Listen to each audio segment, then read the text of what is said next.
Hello, students. Good morning. How are you all? So, today's topic is third lesson of your supplementary reader, Vista's Journey to the End of the Earth, written by Tishani दोषी।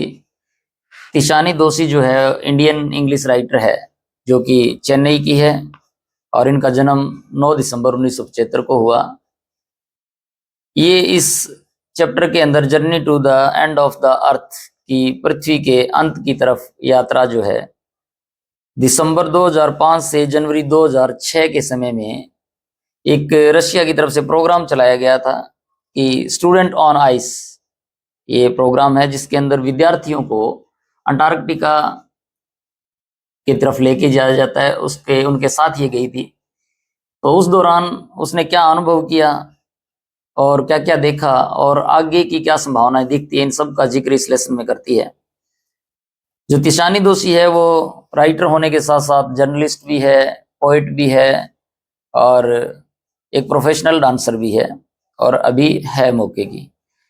ये यात्रा जो इन्होंने की है, इसके अंदर जिस समुद्री जहाज के द्वारा किया वो बहुत मजबूत रशिया के द्वारा बनाया गया शकल्स की नाम की पानी की जहाज है जो बहुत मजबूत, उसके अंदर की है। इस चैप्टर में हमारे सामने कई एस्पेक्ट जो रखे गए हैं, इन्होंने जो तिशानी दोषी इन्होंने रखे हैं। सबसे पहला तो इसके अंदर रखा है पार्ट ऑफ हिस्ट्री। इसमें हम कुछ चीजें इतिहास की जानते हैं, हमारी पृथ्वी के बारे में कि क्या इतिहास रहा, किस प्रकार जो है महाद्वीप बने, किस प्रकार उसके बाद देश बने, ये ओरिजिनेशन में आई चीजें। और उसके बाद जो ह्यूमन प्रभाव है, ह्यूमन इम्पैक्ट जो है, इंसानी प्रभाव जो है, उसके बारे में जिक्र करती है।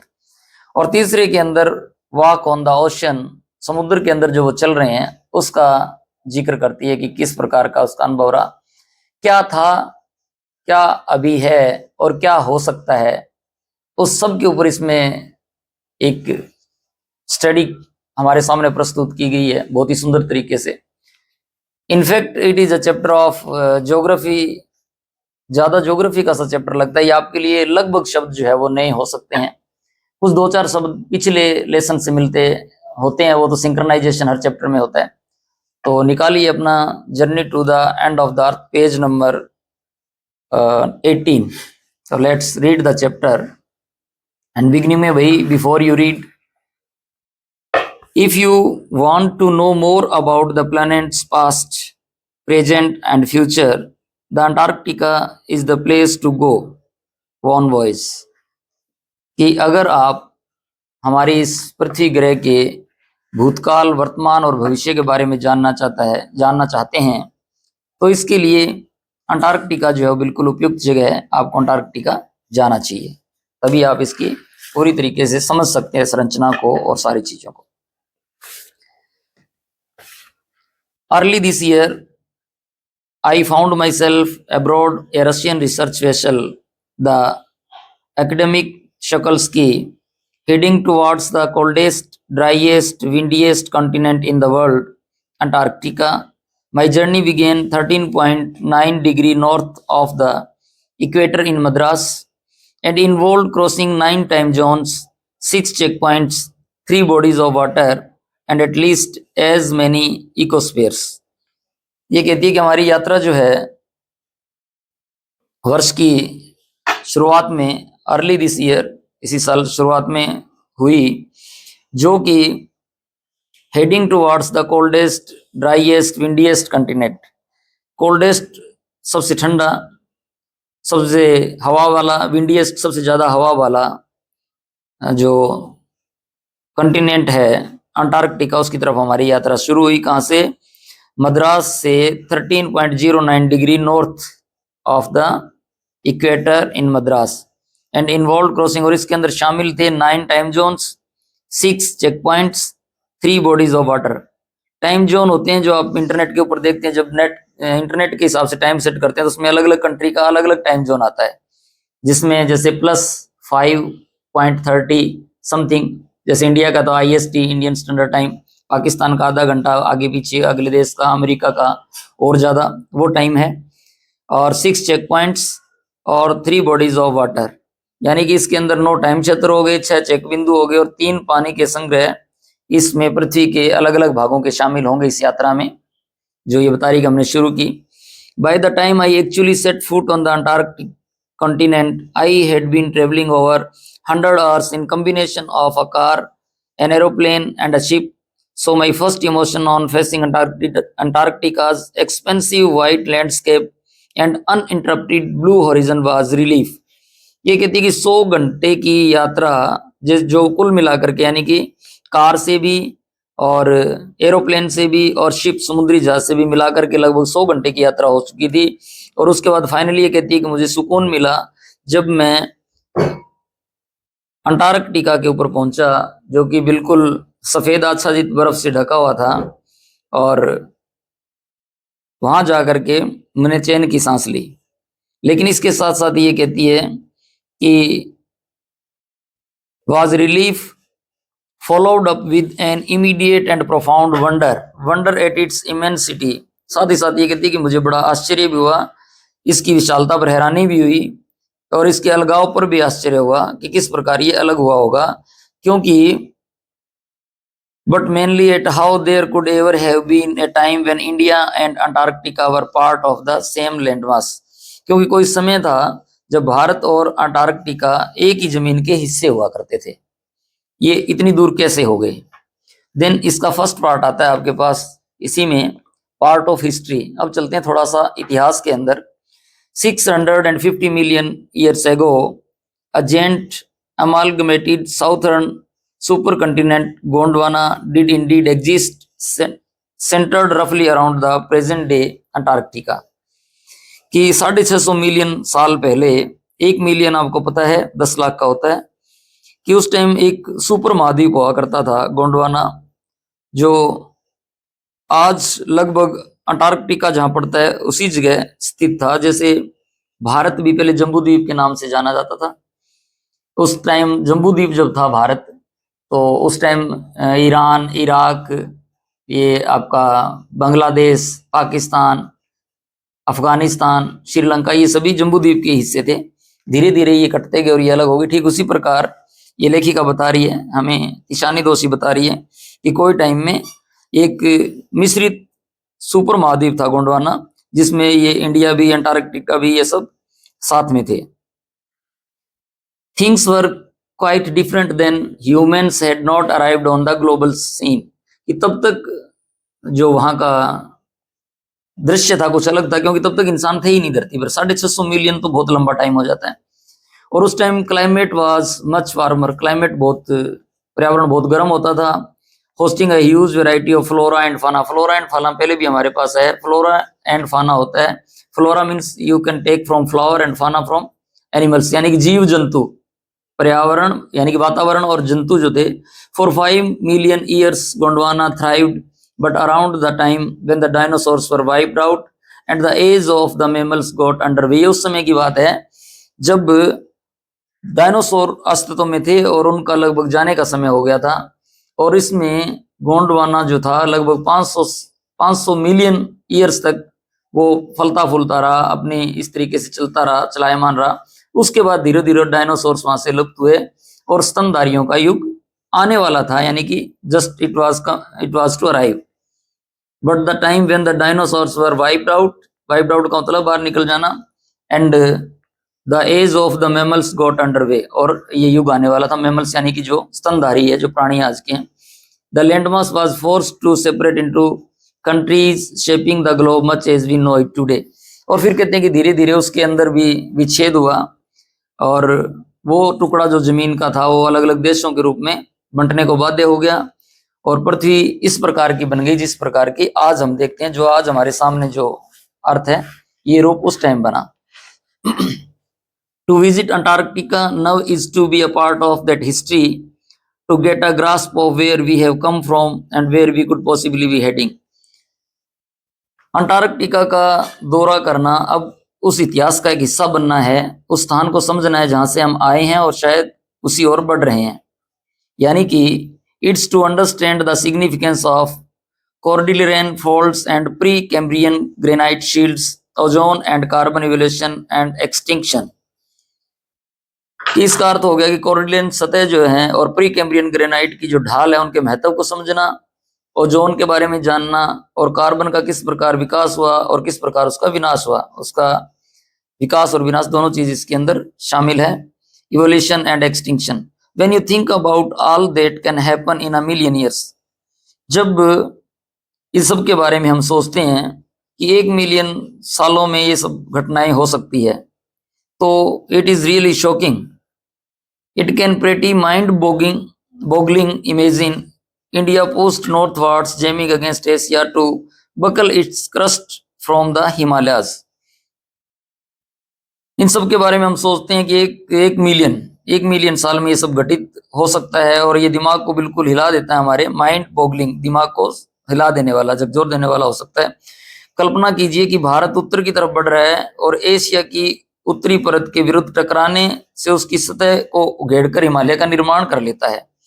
एक पीछे आपने सुना होगा 2019-20 के आसपास की बात है, जहां तक मुझे याद आ रहा है, एक भूकंप आया था जो हमारा नेपाल और इंडिया की बॉर्डर है, ये गौरीफंटा बॉर्डर जिसको बोलते हैं हम, जो उत्तर प्रदेश के साथ लगती है, बरेली और शाहजहांपुर से थोड़ा सा आगे लखीमपुर जब जाते हैं, जहाँ दुधवा नेशनल पार्क है उस जगह पे, उससे थोड़ा सा आगे। तो जब कहते हैं वो भूकंप आया तो इंडिया जो था 10 फीट उस नेपाल के नीचे धस गया था। जब कोई टकराहट होती है तो या तो पहाड़ बनते हैं, एक तरफ नीचे झुक उसके घुसती है तो दूसरा हिस्सा उठ जाता है। इस प्रकार से हिमालय जो पर्वत श्रृंखला बनी होगी, और South America drifting off to join North America, opening up the Drake passage to create a cold circumpolar current keeping Antarctica frigid, desolate and at the bottom of the world. दक्षिण अमेरिका उत्तरी America से जाकर मिलने के लिए खिसकता हुआ एक ठंडी ध्रुवीय धारा का निर्माण करके ड्रेक के रास्तों को खोलते हुए अंटार्कटिका को जमा हुआ बंजर और संसार के पेंदे में रखते हुए इस प्रकार डिवाइड हुआ होगा। For a sun worshipping South Indian like myself, कि मेरे जैसा साउथ इंडियन दक्षिण भारतीय व्यक्ति जो सूर्य की पूजा करता हो, और वहां ज्यादा गर्मी भी होती है भाई, दक्षिण के अंदर इतनी सर्दी कभी भी नहीं आती जितनी अपनी होती है, वहां ज्यादा से ज्यादा सर्दी हो तो भी अपने सिंपल एक कंबल से काम चल जाता है। मैंने वहां स्टडी की है, वहां कई साल रहा हूं मैं। 2 weeks in a place where 90% of the Earth's total ice volumes are stored is a chilling prospect, not just for circulatory and metabolic functions but also for the imagination. ये कहते हैं कि वहां का तो जिस जगह अंटार्कटिका की है वहां तो 90% जो है वो बर्फ जमी हुई है सारी की सारी। ये ऐसा इलाका, जो व्यक्ति सूरज में रहने का आदी हो तो मेरे लिए तो वहां बड़ी समस्या होगी। ये समस्या सिर्फ सर्कुलेटरी एंड मेटाबॉलिक फंक्शन की नहीं थी। सर्कुलेटरी होती है हमारा, जैसे ब्लड सर्कुलेट होता है, मेटाबॉलिज्म है बॉडी का, और फंक्शन है शरीर के, उन सबको वो रोक देता है एक तरह से। वो इतना ही नहीं, वो हमारी सोच में भी ऐसा हो जाता है कि एकदम सी जाती है सोच। It's like walking into a giant ping pong ball. इसमें जब अंटार्कटिका पे पैर रखते हैं, वहां जाते हैं, तो ऐसा महसूस होता है जैसे बर्फ के गोले के अंदर आ गए हो, जहां कुछ भी नहीं है, जैसे बिल्कुल अनजान जगह जहां कुछ भी ना हो, ऐसी जगह महसूस होती है। Devoid of any human markers, वहां इंसान नाम की कोई चीज नहीं है। No trees, no billboards, buildings, वहां ना तो कोई बिलबोर्ड लगे हुए, ना कोई वृक्ष है, ना कुछ और है। You lose all earthly sense of perspective and time here. यहाँ जाकर के आप जो पृथ्वी का आभास है उसको बिल्कुल भूल जाते हो, इस पर्सपेक्टिव से बाहर निकल जाते हो। The visual scale ranges from the microscopic to mighty midges and mites to blue whales and icebergs as big as countries. The largest recorded was the size of Belgium. और वहां जो है बिल्कुल जमा देने वाला विचार है। वहां पाचन क्रिया बंद हो जाती है, हमारी नसें जम जाती है, और इंसान का कोई नामो निशान नहीं है, पेड़ पौधे नहीं है, और ऐसा है जैसे हम किसी पिंग पोंग बॉल के अंदर चल रहे हो, मानव का कोई निशान नहीं, और ऐसे लगता है जैसे यहाँ संसार पूरी तरह से खत्म हो गया है। यहाँ सारी सृष्टि जो है वो सूक्ष्म से लेकर के विशाल तक, छोटे मोटे कीड़ों मकोड़ों से लेकर के बड़ी मछली तक, ये आइसबर्ग, और आइसबर्ग इतने बड़े बड़े होते हैं। इससे पहला जो रिकॉर्ड किया गया था आइसबर्ग, सबसे आइसबर्ग बेल्जियम के आकार का था, और 24 घंटे वहां सर्दी रहती है, बिल्कुल शांति रहती है, और कुछ भी शोर शराबा नहीं। कई बार वहां से बर्फ जो है वो टूट करके अलग हो जाती है। ये इसने बताया, ये जो बताया कि बेल्जियम साइज की। Days go on and on and on in surreal 24-hour austral summer light, and a ubiquitous silence uninterrupted only by the occasional avalanche or calving ice sheet consecrates the place. It's an immersion that will force you to place yourself in the context of the Earth's geological history, and for humans, the prognosis isn't good. ये कहते हैं कि एक ऐसा इलाका है जहाँ पे बर्फ खिसक टूटकर खिसक जाती है, अलग हो जाती है, पट्टियां बाधित हो जाती है, और पृथ्वी का जो भौगोलिक इतिहास है, यानी कि भूगर्भ विज्ञानी जिसकी स्टडी करते हैं, अध्ययन करते हैं, ये मानव के लिए इतने अच्छे लक्षण नहीं है जो वहां पे बर्फ के टुकड़ों का टूटना है या उसका पिघलना है, क्योंकि आज हमारे सामने ग्लोबल वार्मिंग का मुद्दा बहुत बड़ा है। एक बहुत बड़ी यूनिवर्सल प्रॉब्लम है कि जैसे जैसे गर्मी बढ़ती जा रही है, पोल्यूशन बढ़ता जा रहा है, ग्लोबल वार्मिंग के कारण ऐसा देखने को मिल रहा है कि हो सकता है आने वाले समय में सब कुछ तहस नहस हो जाए और प्रलय जो है वो पानी से हो। आपने 10th के अंदर एक पोएम भी पढ़ी थी, आइस एंड फायर, पृथ्वी या तो आइस से खत्म होगी या फिर फायर से, हालांकि वो सिंबॉलिकल था वहां, लेकिन ये पर्सपेक्टिव हमें साइंटिफिकली दिया गया है, जो जियोलॉजी की दृष्टि से हमें दिया गया है। इसके अंदर अब आ जाता है हमारा, ये तो था पहला हमारे पास था पार्ट ऑफ हिस्ट्री कि किस प्रकार ये द्वीप बने, किस प्रकार ये कंटिनेंट के बारे में कैसे कैसे वहां से इवोल्यूशन हुआ। अब दूसरा पार्ट आता है ह्यूमन इम्पैक्ट, इस सब का इंसान पे क्या प्रभाव है। तो ये पेज नंबर 20 पे सेकंड पैराग्राफ हमारा, human civilization have been around for a paltry 12,000 years, कि ह्यूमन मानव सभ्यता जो है वो लगभग 12,000 साल का इसका इतिहास रहा है यहाँ का। बेयरली a few seconds on the geological clock. In that short amount of time, we have managed to create quite a ruckus, etching our dominance over nature with our villages, towns, cities, mega cities, and the rapid increase of human population has left us battling with other species for limited sources, and the unmitigated burning of fossil fuels has now created a blanket of carbon dioxide around the world, which is slowly but surely increasing the average global temperature. 12,000 साल 650 million का कुछ भी नहीं है। 650 million सालों के अंदर जो वहां पर उत्पत्ति हुई, हमने मात्र 12,000 साल के अंदर उसको डिस्टर्ब कर दिया। ये ऐसा माने कि अगर जियोलॉजिकल क्लॉक के साथ तुलना करें तो ऐसे होगा जैसे हमारे यहाँ कुछ सेकंडों का काम हो। इतने छोटे टाइम में, in that short amount of time, हमने बहुत सारी समस्याएं पैदा कर ली, प्रकृति के ऊपर जो है हमने अतिक्रमण कर लिया। हमारे गांव, हमारे कस्बे, हमारे शहर, हमारी बड़ी बड़ी सिटीज, और जो जनसंख्या लगातार बढ़ी, फिर उसको एडजस्ट करने के लिए जो वनों को काटा गया, डिफॉरेस्टेशन जो आज भी काटा जा रहा है, जंगली जीव जंतुओं का उनका हमने इलाका छीन लिया। और आज जब वो हमारे घर में आते हैं, सांप आ गया जी, कहीं कहते हैं कि फलां कॉलोनी के अंदर तेंदुआ आ गया जी, शेर आ गया जी, वो हमारे घर में नहीं आ रहे, असल में तो हम उनके घर में घुसे हैं। वो तो बेचारे अपनी जगह ही हैं, और बहुत सारी अपनी सुविधाओं के लिए हमने प्राकृतिक रिसोर्सेज को खराब कर दिया, जो आज उसके कारण ग्लोबल वार्मिंग जो बढ़ रही है, increasing the average global temperature, ये ग्लोबल टेम्परेचर जो है बहुत ज्यादा बढ़ रहा है। Climate change is one of the most hotly contested environmental debates of our time, आज के समय का सबसे गंभीर मुद्दा है ये क्लाइमेट चेंज, जो जिसकी बात करें हम कि जी मौसम बदल रहे हैं, जैसे इस बार तो बारिश का नाम ही नहीं हुआ।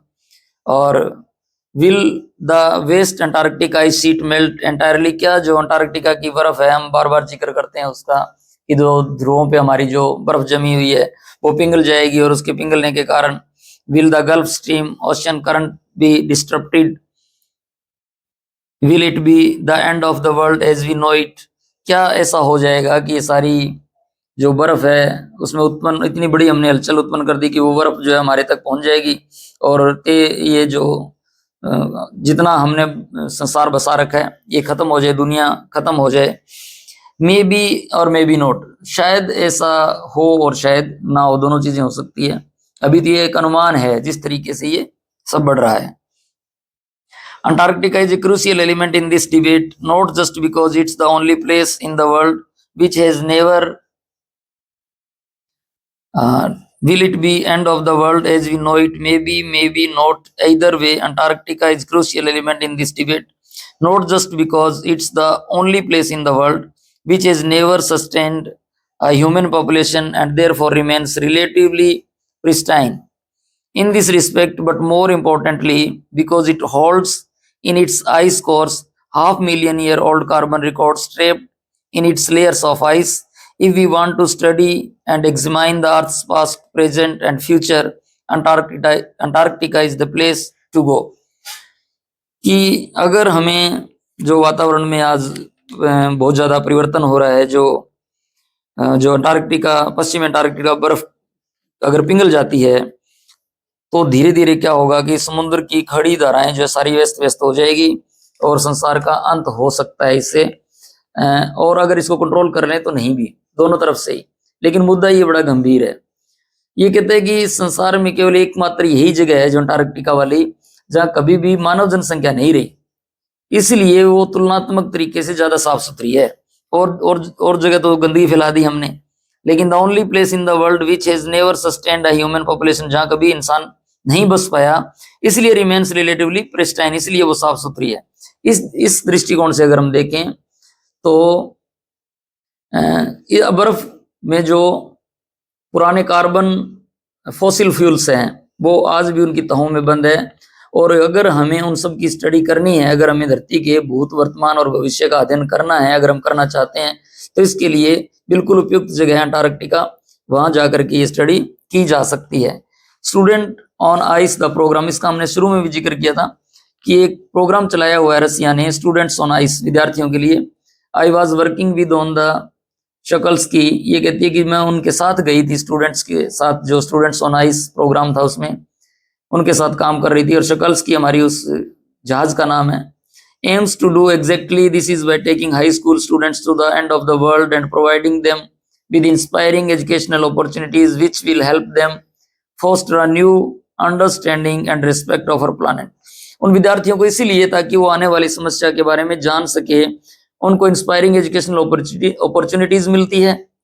इस प्रोग्राम के द्वारा जो स्टूडेंट ऑन आइस है, उन विद्यार्थियों को जागरूक किया जाता है प्राकृतिक संरक्षण के लिए, जिसके कारण वो अपने आने वाले समय में अपने इस प्लैनेट को, हमारे इस ग्रह को, पृथ्वी को सुरक्षित रख सकें।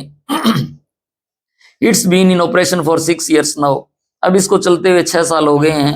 Headed by Canadian Jeff Green, एक कनाडा के बहुत विद्वान व्यक्ति है जिनका नाम जेफ ग्रीन है, उनके द्वारा ये हैंडल किया जा रहा है, वो उसके हेड है। Who got tired of courting celebrities and retired rich curiosity seekers who could only give back in limited way। वो आदमी भी अब कहते हैं कि जेफ ग्रीन जो है वो भी परेशान हो गया, क्योंकि जो प्रसिद्ध लोग हैं या रिटायर्ड लोग हैं या बहुत ज्यादा अमीर लोग हैं, वो लोग भी वहां जाकर थक चुके हैं और बदले में वो कुछ इतना कर नहीं पाते जितनी उम्मीद लेकर के हमारे ये कैनेडियन साइंटिस्ट जेफ ग्रीन जो उनसे रखते हैं। इसीलिए student on ice, he offers the future generation of policymakers a life-changing experience at an age when they are ready to absorb, learn and most importantly act। वो इसलिए करवा रहे हैं कि इस कार्यक्रम के थ्रू भविष्य में आने वाली पीढ़ी को वो ये ज्ञान दे सकें ताकि वे अपने जीवन को, आगे आने वाली समस्याओं को इन अनुभवों के द्वारा समझ के बेहतर कर सकें, उसको अपने जीवन में ढाल सकें और उस सब के लिए अपने आप को तैयार कर सकें जो स्थितियां आने वाली है। अब आ जाइए पेज नंबर 19 पे। एक प्रश्न यहाँ आ गया है और एक प्रश्न हमारा आ गया पेज नंबर 20 पे। 2 प्रश्न हमारे पास आ गए हैं। पहला प्रश्न हमारे पास आ गया है, how do geological phenomena help us to know about the history of humankind, और we can say how do geographical phenomena help us to know about the history of humankind. यानी कि भौगोलिक प्रक्रिया मानव इतिहास के बारे में जानने के लिए हमारी कैसे सहायता करती है, किस प्रकार हेल्प करती है। कि जियोलॉजिकल फिनोमेना जो हुआ है, जो घटना घटी है, जिसका हमने इसमें विस्तार से पढ़ा है, उससे मानव इतिहास के बारे में हमें क्या जानकारी मिलती है। और दूसरा प्रश्न जो है वो हमारा पेज नंबर 20 के ऊपर है, रीड एंड फाइंड आउट में, what are the indications for the future of humankind. कि जो